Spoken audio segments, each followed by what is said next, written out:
giving Israel money. You absolutely, it doesn't matter if you don't call yourself Zionist. If you believe in supporting this genocidal, rogue nation, maniac state of land thieves, if you give a penny to these people, you are a Zionist. You are pro-genocide because they will use that money to kill the Palestinians. Yeah.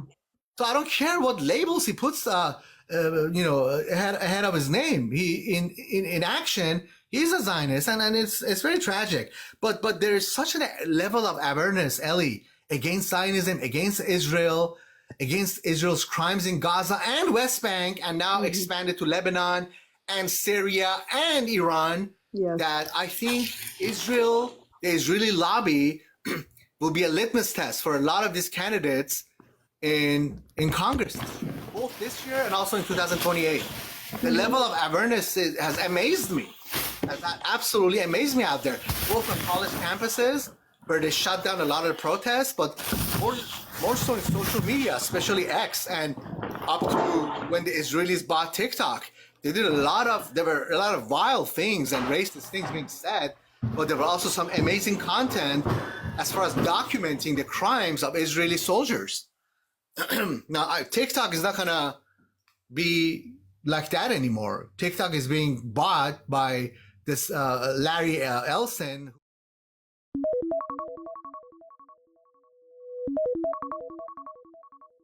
who's the founder. His son is buying TikTok, founder of the Oracle Corporation. And this guy, Larry, his father, is an open Zionist, openly praising IDF. So TikTok is not going to be the same. It'll be time to migrate into another platform. That's why I never opened the TikTok, because I knew ultimately Israelis will take over because it was so effective in speaking the truth against Israel's aggressions and war crimes in Gaza. Twitter is worse. Yes, Twitter is horrible. They just banned me for a day for speaking against this Laudan. That's why I think she's a Mossad agent. Anyway, Nurijun, it's your turn. You have a question? You need to unmute.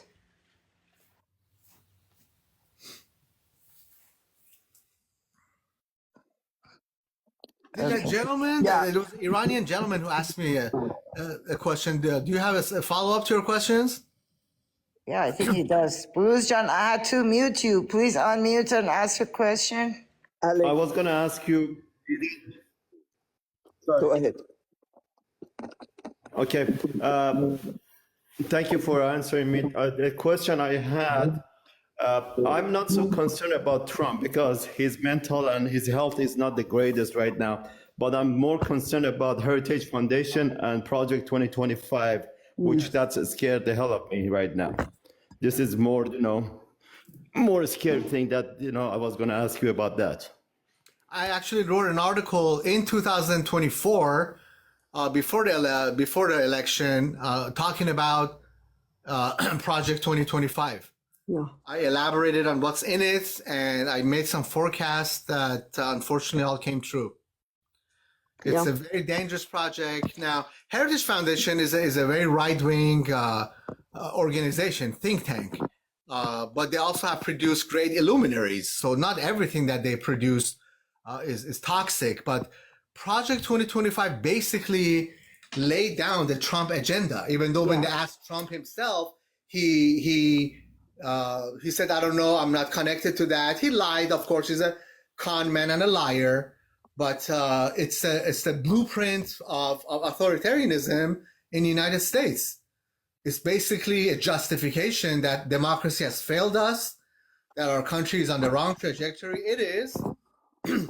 But the solution is not the suggestion. The solutions are not the suggestions that are laid out in that. I will, if you add me on Facebook, I will post that article on my Facebook wall so you can read it. It was an expose piece, and the mainstream media, of course, is very liberal in this country. So they were all talking against it, and it created a lot of awareness. But ultimately, as our institutions are failing us, as our country is coming apart, as our debt is reaching $40 trillion, we have one crisis after another, whether it's the AI, taking over jobs, or the homelessness crisis, or all these crises that you have in our country, there's significant number of voters who believe democracy is not working for us, that we should implement an authoritarian model. This is very, very dangerous, and it's a global trend. It's not just here in the United States. Right. In Hungary, you had Viktor Orban that just lost power. He was the longest ruling European prime minister. He was one of those Project 2025 people. He lost, and he was also a friend of Israel and a personal friend of Netanyahu. He got replaced by a liberal who has said if Netanyahu steps foot on Hungary, the country of Hungary, he will be arrest him. Right. Oh, good. Yeah. So you got to look at Project 2025 through a global lens. It's also, there's a lot of movements in Europe, ultra right wing, fascist, pro-Nazi. I mean, crazy people in Europe that are gaining seats in various European countries' parliaments because Europe opened its doors to all these immigrants and created social disharmony. And so a lot of people in the middle are actually supporting these radical right-wing parties, which ironically are also very pro-Zionist. You would think the European radical right-wing parties would be pro-Nazi and white supremacist. They also happen to be pro-Zionist, which tells you a lot about what Zionism is about. Zionism is white supremacy. And so, yeah, Project 2025, keep your eyes on that. It's by no means have gone away. Thank you. Nuruddin, your turn. Yes, my love. Thank you. Alex, it is beautiful. I appreciate the depth of your analysis. Really, as much as I feel all my life I have been involved, I see that you are going so deep and so beautifully analyzing, and I appreciate that very much. My question and concern is that I don't want to put my emphasis on individuals, crazy man like Donald Trump, because U.S. as a whole has the history of coup d'etats and murders and CIA and creating in Iran, Savak, and, so many countries, attacking so many countries and all that. So like before Donald Trump, Biden, really his crimes in Palestine was heart-rendering, the way Israelis are taking over, or when Netanyahu was talking to the Congress, the whole Congress was barking like dogs, all of them. And so exposing the system as it is and helping public to enable them to show the problem that exists institutionally, for me, I think matters so much. Although I agree with you that really Donald Trump is just dangerous to the world and to environment and everything. So my question is that manifestation. I always call it Donald Trump is the manifestation of ugly imperialism. Okay, thank you. Thank you for analyzing that. So could you analyze the system of imperialism, the way he has attacked everything? Yeah. And we need to understand the system and stand. And as you said, Donald Trump as manifestation, or the other one, he's as disgusting as Donald Trump with him. I don't know. Let me answer your question with a quotation by Bob Marley. Yeah. Bob Marley said, "You will never find justice in a world where criminals make the rules." Right. Right? This is the problem. And then what's his name? Julian Assange. He said something very interesting. He said, every time we witness an injustice and do not act, we train our character to be passive in his presence and thereby eventually lose all ability to defend ourselves and those we love. Oh, That's why, the lawmakers, right? The lawmakers in Washington, the empire. This country started as a representative democracy, as a republic, Yeah. and now we have become a brutal empire. Ronald Reagan famously turned to Mikhail Gorbachev in the 1980s and called Soviet Union the evil empire. While that's another discussion, I would say we have become the evil empire now. This stuff about regime change and coup d'etats and military intervention, going into countries and trying to bring in democracy, all that BS. We've been doing this for decades. Most people don't understand the reason the Iranians were so pissed off at us, at the United States, is how we got rid of Prime Minister Mossadegh in 1953. The 1979 Iranian Revolution started in 1953. The 1979 Iranian Revolution was a response to the injustice of 1953, and by the way, people say Mossadegh I keep hearing this phrase, it's incorrect. People say Mossadegh was a democratically elected prime minister. That is incorrect. In Iran, during the monarchy, all prime ministers were chosen by the king. They were not democratically elected. Prime Minister Mossadegh was not democratically elected. He was chosen by the Shah, the late Shah. But what Mossadegh did was wanting to make the monarchy into a constitutional monarchy, very much resembling the monarchies in Europe. In other words, take away all the powers of the king and make sure that is in the hands of elected government. We have to say that he was not popularly elected, but he was a democratic man. And look at what we did to this guy. We brought the Shah back. Shah put Prime Minister Mossadegh under house arrest for many years, and he died a very sad death. But what the Shah did in 1953 culminated with what the revolution achieved in 1979. The Iranian Revolution in 1979 had very noble and righteous. I apologize, Alex. Yeah. Remember that there was a referendum in Iran, and individual Iranians, they voted for Mossadegh. Yes, And that referendum was 90-some% Yes, of yes, the yes. population that voted for him. That is correct, but That it was is not why an election. it was. It was a that- referendum. A referendum This is not an election. this is It's a election. democratic. It is No, a democratic wait. tool.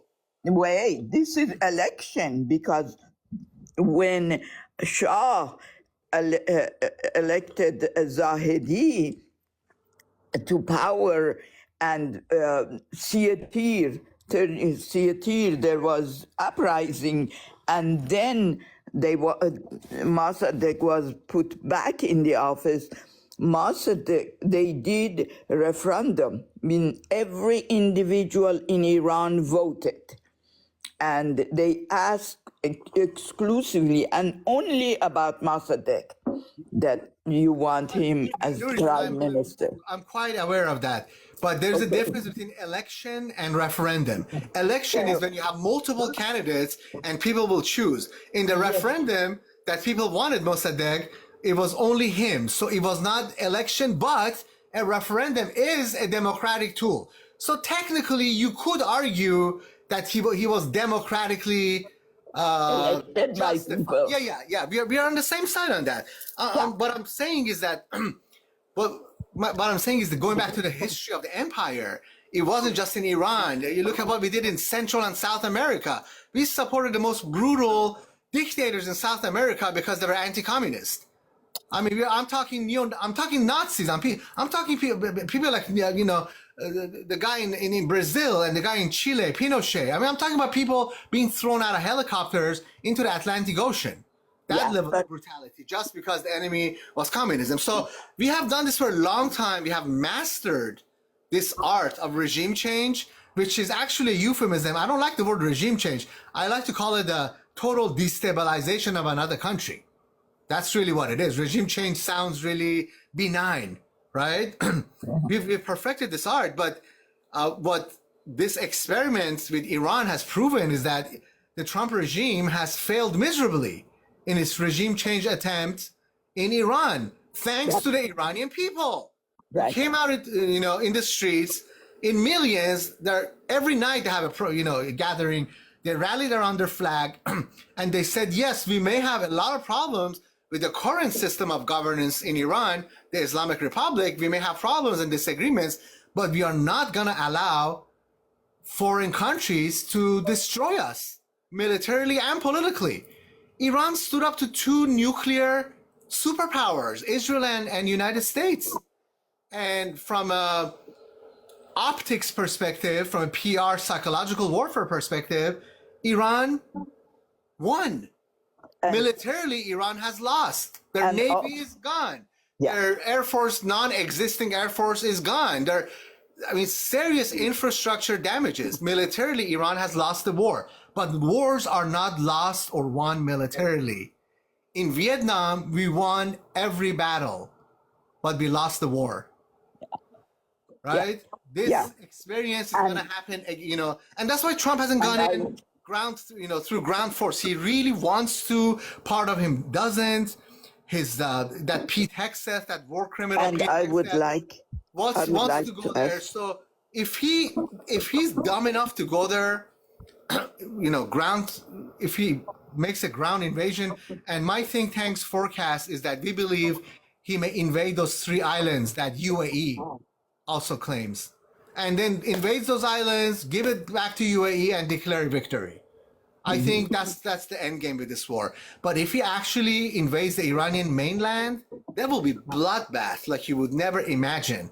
Iranian Air Force is non-existent. Their jets go back to 1970s, right? But a hand-to-hand combat between our soldiers and the Iranian soldiers will not be good for our soldiers. Our soldiers know this is an unjust war. What happened on USS Gerald Ford, which is our biggest aircraft carrier. The sailors took off their t-shirts and put it into the toilet plumbing system. The toilets were backing up. This is before Trump started the war. This was an act of mutiny. And Gerald Ford aircraft carrier is on its way back to the United States. Right? There's mutiny within the US military. They don't want to die for Epstein. They don't want to die for leaders who rubbed elbows with Epstein. People are awake. People know. I would like you, Alex, I would like you to analyze Zionist Israel, which I don't consider it a state. It is not a country because it's occupied land of Palestine, and it got to be dismantled, and all Israelis or all occupied Palestinians, all occupied people got to go back to their countries because they have a different country.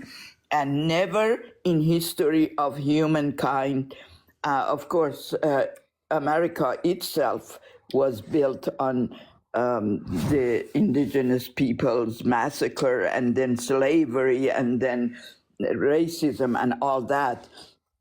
Even at the time of revolution, those that they revolt, they were slave owners. It was not public. It was not normal people. U.S. revolution was so different than Haiti's revolution. And we need to look at both their human rights or whatever at that origin, because that origin, they were slave owners in United States, that they continued. So let us talk a little bit, please, about Zionism and occupied Palestine and how Zionist is not a state and must be dismantled. Must be dismantled, please. Let's talk about that briefly. So Israel is an apartheid state. It's a racist, ethno-supremacist state. It controversially calls itself the Jewish state, which a lot of liberal-minded Jewish people despise. They say should not be called a Jewish state, but the people in charge in Israel, whether it's Netanyahu or it's lunatic coalition government of all these religious nuts, they openly call it the Jewish state. Israel, as you all are aware, was put together by the Rothschilds through the Balfour Declaration in 1917. Famous letter went out a year before World War I ended, so there was no Holocaust to justify Israel. Israel was created, more or less, the ideology of it, in 1917. Lord Balfour, who was the Prime Minister of United Kingdom, wrote a letter to Lord Rothschild saying, giving away, because the Ottoman Turkey was falling, and at that time Palestine was a province of Ottoman Turkey. The English thought they could just give away that piece of land to the European Jewry. It was not for them to give away, right? It is, however, I would disagree with you from an international law perspective, which is what we have. Israel is not an illegal state. It was at the UN, it was approved to exist. They manipulated that UN resolution, that UN mandate that they got. It was, in my opinion, immoral. But UN also has. No, let me finish. It was a defecation on the memory of many Jews who died in Europe to create this state. As Norman Finkelstein, the great Jewish American academic professor, states, they got to pack up their bag and go back to Europe. Netanyahu's last name is not even Netanyahu, it's Milikowski. These people, they're all European, either from Poland or other parts of Europe. And Israelis all have dual citizenship, by the way, or multiple citizenship. Many of them are migrating out of Israel, going back to European countries because they still have Polish or German or Spanish or Italian passports, right? They want to have their cake and eat it too. That's not how it works. I believe Zionism is finished. I believe Israel, through its brutality, is finished. Israel is falling under the weight of its own hubris, which is thinking as long as they have us, as long as they have Washington, they can do whatever hell they want. They have lost the psychological warfare. They have lost the optics. They have lost the PR war. And the Iranian leader forecasted before his death, few years before his death, that Israel won't be around in 25 years. I would say it would be even shorter than that. People are migrating out of Israel. I just published 2 articles. If you look on my Facebook wall, the links are there about how they're trying to create an Israel 2.0 in southern Ukraine, where Jews have existed since the 7th century, false Jews, the ones that converted to Judaism in the 7th century, the Chazarite Jews, right? The false Jews. They're not genetic Jews. They don't have an iota of Semitic blood. They want to recreate that Jewish state in Southern Europe. This Ukraine war is all about them. It's all about making Israel 2.0. But they will never give up Palestine because they have this project, as I'm sure you're all aware, called the Greater Israel Project, which is basically from Nile to the Euphrates. That's in their flag with these 2 blue stripes. Yes, they want to take everything east of the Nile River all the way to the Euphrates, including huge chunks of northern Saudi Arabia. This Greater Israel Project that Netanyahu more or less indirectly admitted to consists all of Jordan, all of Lebanon, or 4/5 of Syria, half of Iraq west of the Euphrates River, entire country of Kuwait, everything east of Nile River in Egypt, and a huge chunks of northern Saudi Arabia. As a matter of fact, a lot of IDF soldiers wear the military patch on their uniform that displayed the map of this delusional Greater Israel, right? So they're never going to leave Palestine because they want to, whoever controls West Asia, which is the correct term. I don't ever want you guys to use the term Middle East. That is an English colonialist term. The correct term is West Asia. Whoever controls West Asia controls the world. Why? Because of 2 resources, oil and natural gas. whoever controls these two will control the world. We are right now, some scholars, some of my colleagues argue, are in the process of transitioning from Pax Americana to Pax Judaica. Pax Judaica is the Greater Israel Project of controlling all these huge lands to a point where they would actually border Iran and would have access to the Persian Gulf. And Pax Judaica ultimately is the AI surveillance state, monitored from Jerusalem. These people are so delusional. They think Jerusalem is going to be the capital of the world. They want to rebuild that God-forsaken temple of theirs.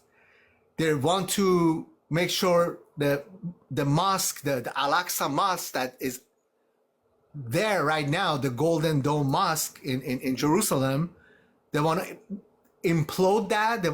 They've been exploring underneath it for decades to a point where it would fall on its foundation, or create a false flag operation, blame it on the Iranian missiles in the next war that's about to start between Iran and Israel, and just have an excuse to destroy that mosque to build their temple. Because they believe by doing so, their Messiah, which we believe is the Antichrist, is going to come. This is how nutty the topic has become. Religious lunatics taking charge and manifesting geopolitical policy at the highest echelon of power. I call it the God delusion. It really is delusional thinking. Religious, antiquated religious prophecies being fulfilled by these lunatic Christians, crazy Jews, and crazy Muslims. There's fundamental problems within these three Abrahamic faiths. There's good Jews, there's evil Jews. There's good Christians, there's evil Christians. There are good Muslims, there are evil Muslims.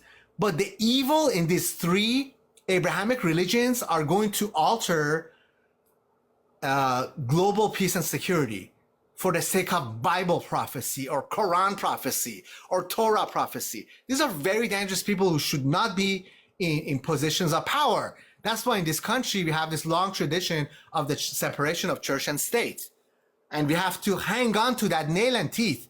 Because whenever religious people have taken over politics in any country, the result has been nothing but backward-mindedness, delusional thinking, and horrific policies.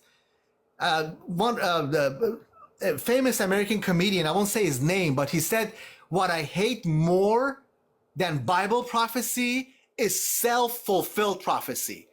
So they have their prophetical thinking, and they really want to make this happen. You have the Minister of National Security in Israel, this guy Ben-Gvir, who boasts about Itzhak Rabin's assassination in 1995. This was a man who almost brought Israel and Palestine to peace, along with Yasser Arafat, and the whole thing was called the Oslo peace process. These factions that are represented by someone like Ben-Gvir are in power in Israel today. But, like I said, the weight of their own hubris will fall on them.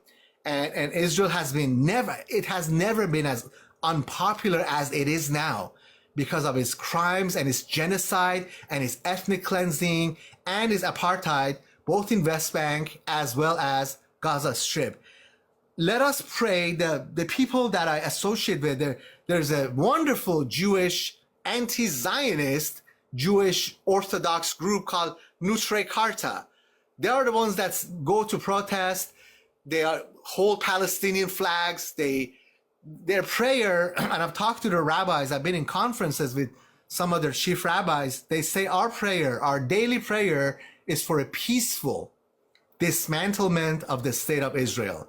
I don't believe war is the solution. I don't believe a war of attrition between Iran and Israel would destroy Israel. I believe Israel will destroy itself through its own cruelty, its own barbarism, its own racism, its own ethnic Jewish supremacist mindset. And they are the ones that are creating anti-Semitism. I put that in quotation. Netanyahu is the one that's creating anti-Semitism, not a bunch of, Ivory League university students who were protesting a couple of years ago. They shut them all down.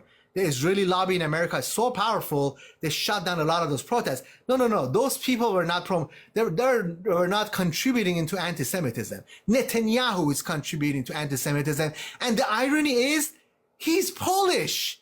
He's an Ashkenazi. He doesn't have an ounce of Semitic blood. So he's in no position to talk about anti-Semitism. The real Semites are the Palestinians. The real Semites are the Arabs, not the Ashkenazis. If you want to convert to Judaism and be a Jew, good for you. God bless you. But you are not a child of Abraham. You do not have a claim to that land. And furthermore, it doesn't matter if you are a genetic Jew. Jesus Christ verbatimly said 2,000 years ago, it's documented in the book of Matthew, that any of these stones can be turned into a child of Abraham. And he was emphasizing that it's not your race or your ethnicity that makes you superior. Not at all. It's your convictions, it's your beliefs, it's your humanitarian ideals that make you a child of God. And we're all children of God. God is not a racist. God is not tribal. There is no such thing as chosen people. God doesn't use favoritism to choose one people over another. If we, in our daily lives, practice what the great prophets have taught us, then we are all children of God. I don't mean to bring religion into this, but unfortunately, and I emphasize the term unfortunately, religion is a part of the Israeli-Palestinian dilemma. So we got to address it academically.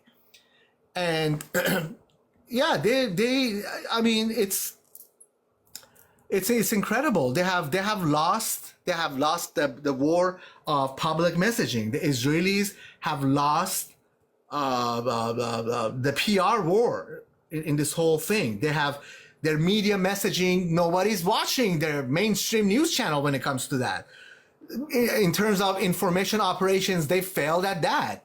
In terms of public diplomacy, in what they were doing in Israel, they failed at that. When you have U.S. veterans, U.S. Army veterans, there was a Marine not too long ago whose arm was broken. He showed up in full regalia in his uniform at a meeting in Washington, and he spoke against Israel and Zionism and a genocide, and these security guards took him away. When our soldiers, and there's quite a few, that stand up and say, we are not going to fight Israel's wars, we are not going to die for Epstein, that means the Israelis have lost the battle of public diplomacy. Their Hasbara, which is their cultural arm to promote Israel's cause, has failed. Most of the young Jews in America don't believe in Zionism or state of Israel. The tide is turning because of every positive media, social media post, because of those of us who are thought leaders and we put our neck on the line. Every commentator, every academic, every podcaster, every activist, whether it's two people standing with a sign that is anti-apartheid, anti-genocide, this is how we've turned the tide on that war, and we are winning. And I hope to live to a day where I see Netanyahu arrested. Unfortunately, I don't think he will ever be brought before ICC in The Hague, in the Netherlands, International Criminal Court. It's never going to happen. But I do hope he spends the rest of his life in a miserable jail in Israel itself. Netanyahu and Zionism has a lot of enemies within Israel. Within Israel, there is a civil war, an ideological civil war going on in Israel. The mainstream, our American mainstream news channels won't show you that. But if you read Haaretz, if you follow Israeli media, and if you speak Hebrew, I don't, I'm not Jewish.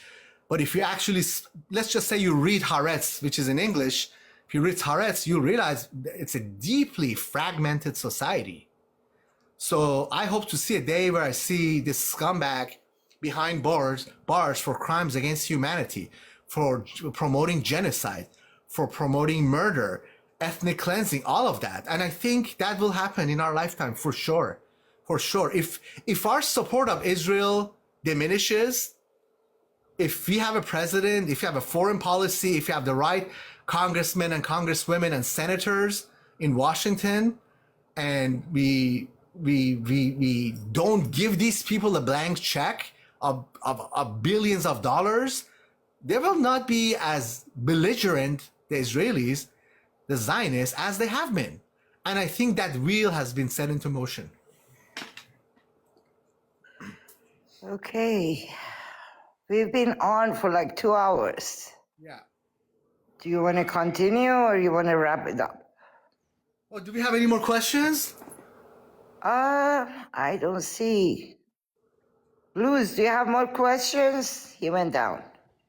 Blues, by the way, you can search me under my name, Alexander Azadgan, and add me both on Instagram and Facebook. My Instagram is for my Farsi speaking audience. So all the posts are, I would say 99% of the posts there, which are videos and very interesting stuff, are in Farsi. So you can pass that around. Add me on Instagram. But my Facebook is for my English speaking global audience.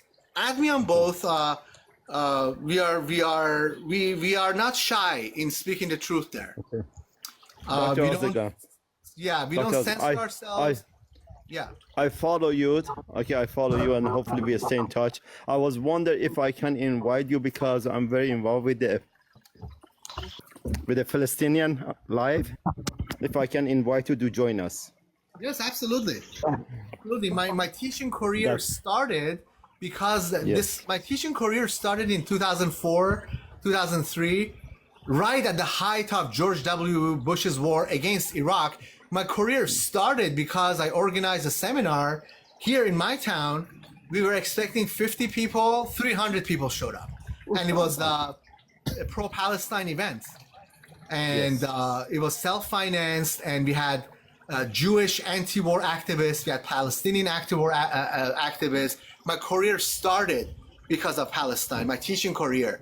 And anytime I've done anything positive and constructive in the Palestinian cause, God loves these people so much that if you defend them, God will actually bless you. And those lives, they are very big lives. Normally, 200, sometimes go to over 1,000 or so. Yeah. So I'd love to have you and, invite you over and, give us some very educational. I greatly appreciate. Thank you, Wally, Eli, for having me. Thank you, What Nurijan. live did you say that was? I have Taz, I have Diana, I have Ahmad, I have a lot of different groups that It's your life. It's your life. No, they're my friend. No, they're my friend because I don't have time. But I go there. I talk about because Iran and the situation, especially when those, as Doctor was mentioned, those Iranians Zaya they come. I go there to debunk them, and because they spreading a lot of lies and misinformation. That's why they invite me. Zayos, the Iranian Zayos, or as I like to call them, Israelis who speak Farsi, they are a vicious breed of people. Yeah. A very vicious, dangerous, hateful, racist, and treasonous people. That's why I call them Israelis who speak Farsi. I have told them in demonstration, I said, don't you dare call yourself Iranian. You're an Israeli. You're not an Iranian. You're a traitor. You're a sellout. You are a mercenary, and they're vicious. They will go after you personally. I've had a colleague who's a doctor. They showed up in his office. He's in Canada. They show up in his office and called him an agent of the Islamic Republic and all this BS. They are a vicious group of people that need to be exposed. I think they are trained by Mossad because they use very aggressive techniques and methods in these protests. And they need to be stood up to. I have a big war with them. They've tried to bring me down. They've tried to destroy my career. And I'm not backing down from those people. I don't even call them. Dr. Azadgan. Yeah, they hold American flags in these rallies, and I said, you're not Americans. You're foreign agents in America. You are Israelis who speak Farsi. You're agents of Mossad in America. You are not an American. Do not hold that flag. That flag doesn't represent you. You are a foreign agent in my country, in the United States. And they have nothing to say to that. So they're a vicious crowd. Just my advice to you is to be very careful in dealing with them. Well, the best thing about them, they are so uneducated. Very easy. You can debunk them. Very easy. Yeah. Right. Most of them, I haven't seen any, educated as soon. And when they come short, you know what they say? Oh, I don't speak English. My English is no good. I say, shut up. Or they call you like you're an agent of the Islamic Republic. And I tell them, Yeah. Nobody. I don't even represent the United States. I'm the agent of nobody. That's why I said in the beginning of this talk that I'm a financially and ideologically 100% independent scholar. I mean, there was a time when we had freedom of speech, where we could have freedom of association, freedom of thought. They're trying to take that away in states like Florida, where Zionists, and I'm going to have to say the J word, I'm sorry, but Zionist Jews, Yeah, the they Zionists, are. that state of Florida is controlled by these people. It's fully Yep. controlled by these people. Now, it's really interesting how somebody like Dan Bilzerian, whom I don't endorse, he has a very corrupt personal life with women and very hedonistic person, but he's running for Congress in the state of Florida, right? So state of Florida is the state that has been taken over by Zios to a point that if you criticize Israel, you're considered anti-Semite, you're considered, and that's that they passed laws in Florida that anti-Zionism is equal to anti-Semitism, and you are some kind of a hater and things like that. Hopefully that will never happen in my home state of California. It will never happen here. We're too big, we're too diverse. But in certain states in the United States, they have taken over. The Zios have taken over. And there's a sizable Zio Iranian expat community in Florida. All of them, of course, monarchist. So we got a tough battle ahead of us. But, you know, like I said, if the more you speak the truth, the more powerful you become. And this is a spiritual warfare. As Apostle Paul, Saint Paul talks about, our war is not against just flesh and blood. We are fighting demonic entities, demonic energetic entities that mask as human beings. This is much bigger than flesh and blood, much more than a physical engagement. It's a spiritual battlefield. And if I didn't believe that righteousness always wins at the end, I wouldn't be doing what I'm doing. So I highly admire you for what you're doing. I will be glad to participate in your seminars and whatnot. Just make sure whoever you talk to, tell them I am not an ideologue. I am an equal opportunity critic. I have legitimate criticism of the Palestinian movement and Hamas and all of that. So I have enemies on both Alex. sides of the fence. You know. Alex, one more thing. I know we got to go. I got to go. But please say something about what do you know about Ayatollah Khamenei? Because Khamenei was an organizational genius.